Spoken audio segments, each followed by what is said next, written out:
எங்கள் கவிகள் புலிநுனிகளில் பொலிந்திடும் எழிலினில் மெல்லிய முருங்கைகளில் தொங்கிடும் தூக்கணம் குருவி கூடுகளின் இனிமையான அழகுகளில் மெய் மறந்திடும் எங்கள் நெஞ்சங்கள் சோகங்கள் கண்டு நகருகையில் அமைதி அடைவதில்லை வாழ்க்கை காடுகளில் வழிபாடி துடித்திடும் மனித ஜீவன்களுக்கு வழிகாட்டுதற்காய் கவி வடித்திடும் வழிகாட்டிகள் நாங்களே.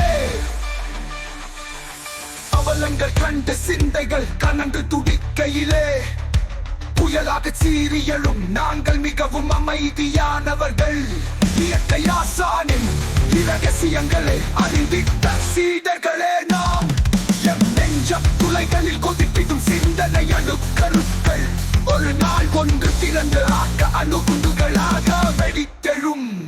அவ்வேளை சீரியலும் செயற்கதிர் வீழ்ச்சிகள் முன்னாள் சமுதாயத்தின் பொய்மை கரங்கள் பொசொங்கி கழுகும் எழுமலர் காற்றில் ஏற்றத்தாழ் வளர்க்க நிலை குலைந்து போவல் தோன்றிடும் ஆற்றலில் எழுந்து நிற்கும் ஏற்றம் ஒன்றில் உலகம் பொங்கி சிரிக்கும் நாங்கள் கவிகள் புலி நுனிகளில் பொலிந்திடும் நெழிலினில் மெல்லிய முருங்கைகளில் தொங்கிடும் தூக்கணம் குருவி கூடுகளின் இனிமையான அழகுகளில் மெய் மறந்திடும் எங்கள் நெஞ்சங்கள் சோகங்கள் கண்டு நகருகையில் அமைதி அடைவதில்லை வாழ்க்கை காடுகளில் வழிபாடி துடித்திடும் மனித ஜீவன்களுக்கு வழிகாட்டுதற்காய் கவி வடித்திடும் வழிகாட்டிகள் நாங்களே.